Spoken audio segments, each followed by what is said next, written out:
It's a retired clinic and fitness studio. Hi, friends. Host Eric here, host of Talking with Famous People, and I'm in the room with a variety of people here this morning. It's quite exciting to see so many people around. I want to respond to this comment from 4 days ago by Master Human Video. Another thing that might be relevant to personality type and learning aptitudes is handedness. I'm a left-handed INFJ. Handedness impacts how the brain works. That's the location. We should go get it. For that matter, sex impacts how the brain works. Personality type might have us skew towards certain aptitudes and modes of thinking, but other factors are at play as well. Still a very interesting topic, though. I responded with, certainly many elements of one's ontology correlate with other elements in complicated ways, but type doesn't skew us. Rather, it is the nature of our skew which places us in a given set. Regardless of other factors, certain attentional expressions preclude concurrence with others or coincide proportionally or inversely, so, etc. For example, one can draw a picture and talk at the same time. They aren't exclusive. On the other hand, one cannot determine legitimacy by knowing one's own authentic feelings while at the same time determining legitimacy via removing subjective considerations in pursuit of objective fairness. It's perfect. One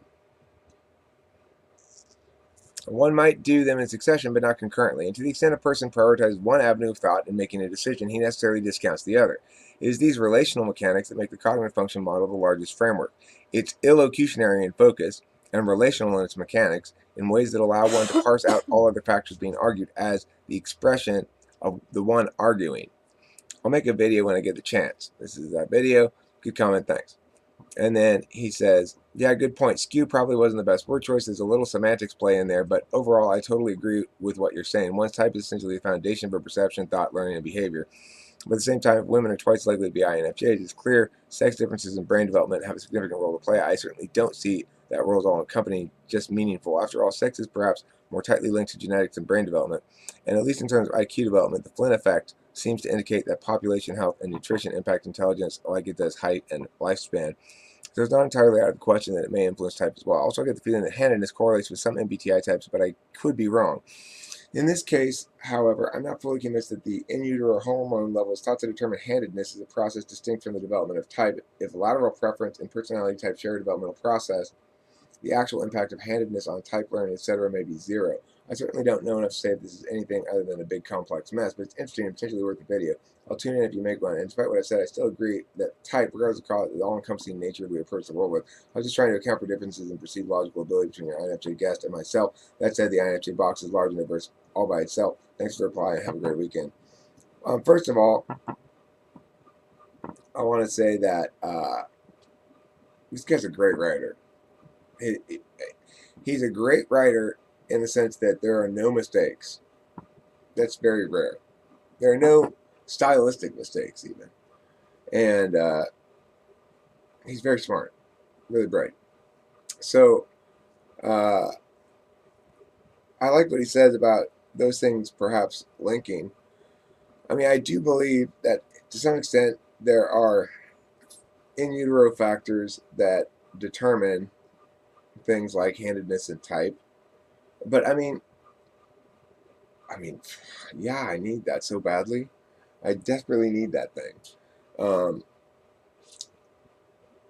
the the thing about type that I want to address that he agrees with, and that I just want to stress for all the viewers or anybody who's got questions about typology in general, is that you should understand type, according to my perspective anyway, about by understanding it as a configuration of cognitive functions. That the configuration of cognitive functions is one of a set number of possible configurations because of the way the cognitive functions relate to each other, not anything else. So, because there are a finite number of manners of attention that people can express their existence through, and because they always work in pairs in some sense, um, it's people express one of a set of possible configurations, and that's what we call type. What I've come to accept is that there's not really anything like subtype. There are varieties of display within a given type, and what was his name again? Master of Human Videos or something like that. Master Human Video. Um, he's right about INFJ. I believe INFJ to be one of the most diversely displaying types, and it's because it depends how the NI FE thing goes. If they're in an environment where FE rewards are afforded to good TI, they'll develop really good TI. If they're in an environment that FE rewards are afforded to strong NI, they'll forego the TI and they just use it to defend their NI, maybe get a little stronger in the SC as a consequence. By the way, everybody watching, the icons and views expressed by others in attendance in the room are their own. They do not represent Talking with Spanish people or me or anything like that. So, having said that, it just occurred to me that some people might be offended by Kestrel's racism or something. I don't know. If you are offended by it, that's fine. I get it. If you aren't, what is Kestrel doing? Why is he doing this? just to be ridiculous, I guess. I don't know. He got banned from Facebook, and so now he's going to try and get banned from TwFP from the niceness coordinator. Okay, Kestrel, she's going over my head. She's going to herself, and that doesn't leave me with a lot of room to wiggle there. Okay, so anyway, the point is that when we talk about type, a lot of times people are focused on type descriptions. Well, I sound more like this type, or I seem more like this type. Whereas it works better the other directionality. So you go, here's some behaviors, and I want to explain those behaviors by way of by using this cognitive function model. You'll find that you can explain behaviors consistently over time if you have the right cognitive function model, and that they'll be inconsistent if you don't. You'll always be able to find some way to explain something. So let's say Kim is an ISFJ, and no doubt. But let's say I mistakenly believed she were an ESFJ. I might talk about that that FE active FE response towards the Christian Silva thing as an example of why she's an ESFJ. It would be an incorrect justification because she's not actually an ESFJ, but it would be consistent with the FE being in the 1-2 slot. So it's like when you start explaining your own behaviors or those of others, you'll find things that don't really fit well and that fit better with another thing. And then kind of everything sort of fits better with another thing. And then as you determine, okay, this person's actually this way. You can explain deviations from the standard norm of that type, which is the type description, mostly by environmental factors. Kimberly's got a lot more fight in her, I think, than a lot of ISFJs do. And I think it's because she's had to fight a lot more in life than a lot of ISFJs do. So that makes her a good match for me because she has a kind of fight that I just can't fight against. It's like she doesn't fight, let's have a debate.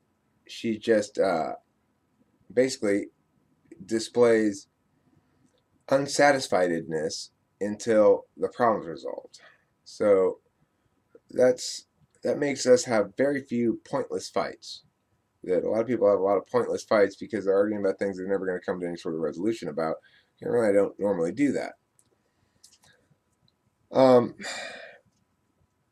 When I explain her behaviors, I explain them to myself, understand she's an SI. My mic is shit? Okay.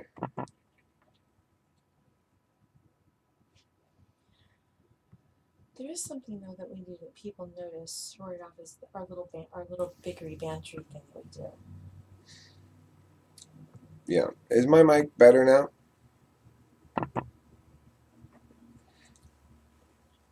I didn't realize that wasn't normal. Is my microphone better? Good. Okay, so Kimberly points out that she and I bicker and banter quite a bit.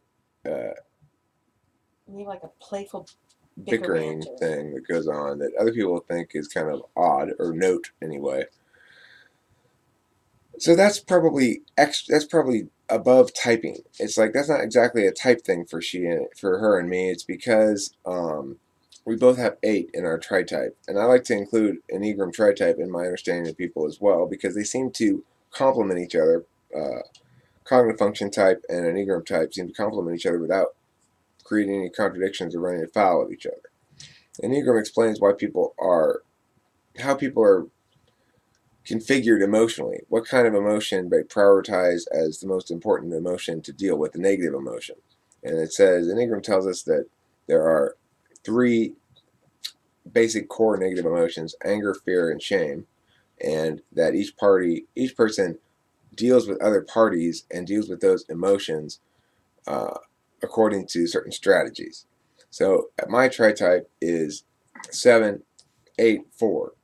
That means my first emotion I deal with is fear, and my primary way of dealing with it is to ignore it and pretend it doesn't exist, the thing that I'm scared of.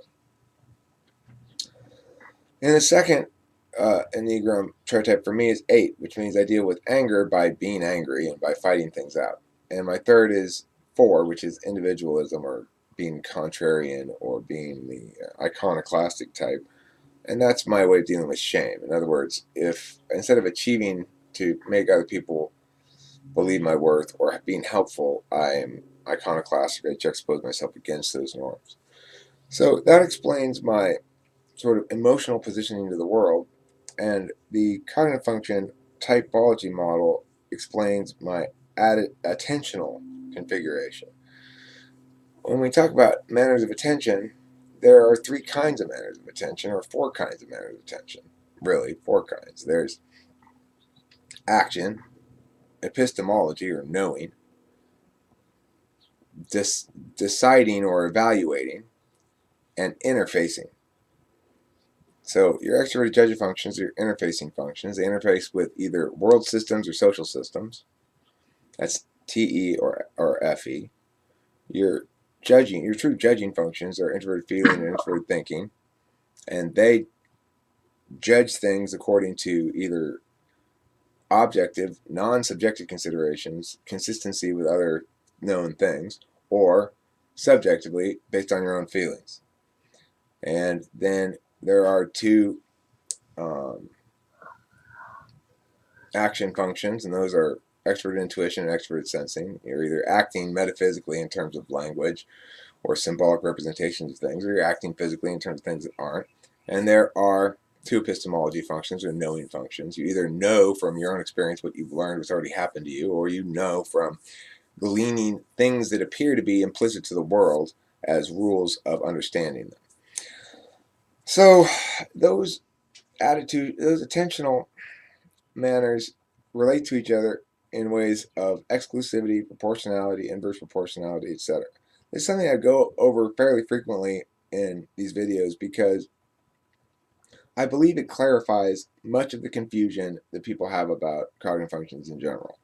It's like the reason things don't exactly work out when you try to figure it out in your head is because there's this mistaken belief that thinking that extrovert thinking and introvert thinking are somehow both logical and both. I mean, they are both logical, but they're both logical in the same way, but they're not, and they're more like their other. They're like they're like function than they are like the other version of it. So extroverted thinking is more similar in its ways of dealing with shit to extroverted feeling than it is to introverted thinking. And introverted thinking is more similar in ways of dealing with the shit to introverted feeling than it is to extroverted thinking. And and the reason is because there are 4 things that your attention has to do to be a fully realized human being. You have to know, you have to act, you have to judge, and you have to interface. And the interface function is a tricky one because it seems to have elements of lots of the other ones. Your extroverted thinking, your extroverted feeling, they have a put, get, receive quality to it. When you're putting information out there, you are saying stuff. It's kind of like extroverted intuition, and introverted thinking is creating information. You go, oh, extroverted feeling is how you put it out there. Getting stuff when you're asking questions is something that you might see as an introverted thinking thing. Well, I'm asking the next logical question. But how you're seeking it and why you're seeking it, that's going to be an extroverted feeling thing. And how you're positioning it and what it does with positioning, and that's extroverted feeling stuff. So, and then the receive is just is like the introvert's FE. Kestrel or Kimberly, they'll sit there and maybe just wait for me to say something or ask a question. But asking a question is getting, but just receiving is just waiting to see what else comes down the pike before drawing any conclusions. So those extroverted thinking and extroverted feeling functions can be easy to conflate with the other ones because they've got that put, get, receive quality. The thing is, what they're putting is already decided. what they're getting is stuff they don't know. What they're receiving is new information.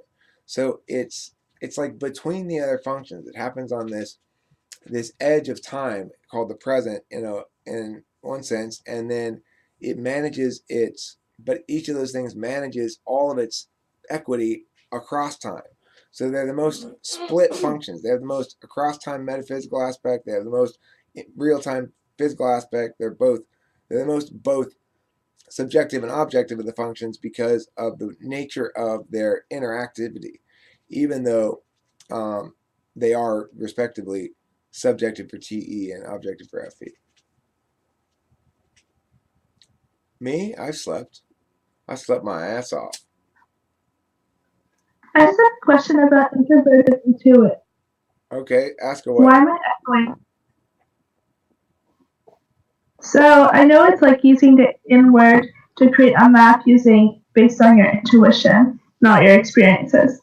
But very much INTJs or NTJs in general appear to be, I guess, in the objective realm, which is more sensor oriented in the sense that they want to see proof and evidence. But then how does that differ from ISTJ or SI proof and evidence, if you know what I mean? Okay, well, that's a good point. Because you've got TE as a tool function, you're going to seem much more physically grounded because TE is the physical or subjective uh, interface function of thinking.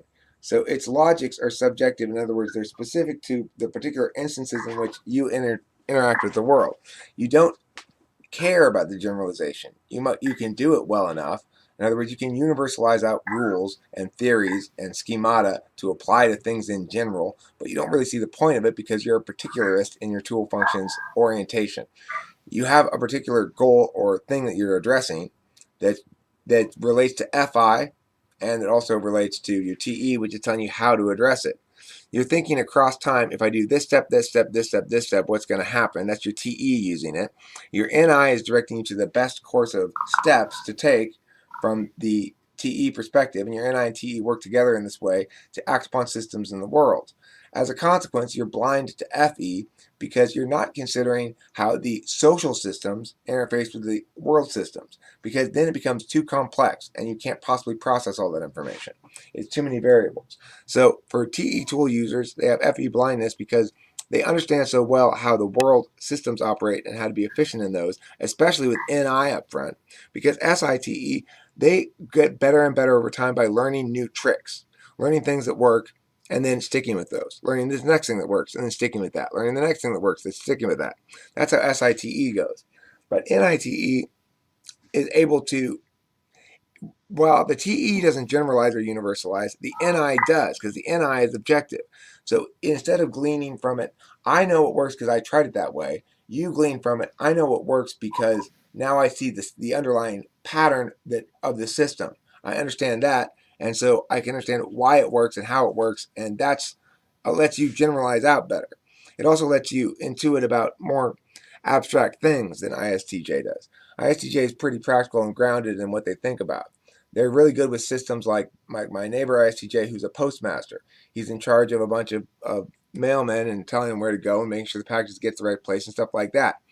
TE with SI in front is great at that. As he learns more things at the post office, he internalizes those and puts them into his plans of action and becomes better and better at his job. It's a closed system, so he's excellent at figuring it out. For introverted intuition, they're better at open systems. So they can handle stuff like philosophy and debate and things like that. My INTJ girl, Grace, who won LD, she can handle debate, but she still can't handle it when she's thrown for something that she's not prepared for. She can't come up with answers on the fly. NTPs can, ENTPs especially. And ENTPs are best at that. It doesn't matter if you catch me off guard with something, I'll have an answer for it anyway somehow. I don't need to prep very much. INTJs need to prep, but when they do, they can be the absolute best, as Grace was in that tournament. She won. I understand now more so because my only friend, who I think is one of the rare, INTJ females that I know, like I think I only know two really. She told me that she was always thought she was an ENTJ for a while, primarily because First of all, she has developed her SE from partaking in sport as a child, and she's also much more put together than maybe her fellow NT friends in the sense that she cares more about looking good. And I would talk more to an SE aesthetic or things such as like not giving two shits about giving her opinion and being very upfront about her opinion to people. But she's naturally more of an introverted, even though she really enjoys leading. Do you understand what I mean? I do. That's a good idea. Yeah, I mean, you do see different types displaying quite differently at times, and I love that. that's great. Listen, I'm gonna bring this video to a close. I'm gonna go back to the person who wrote the original comment, Master Human Video. I really like that comment. I like the way you engaged with me there, and most of all, I'm impressed by the prose, which is fucking spot on.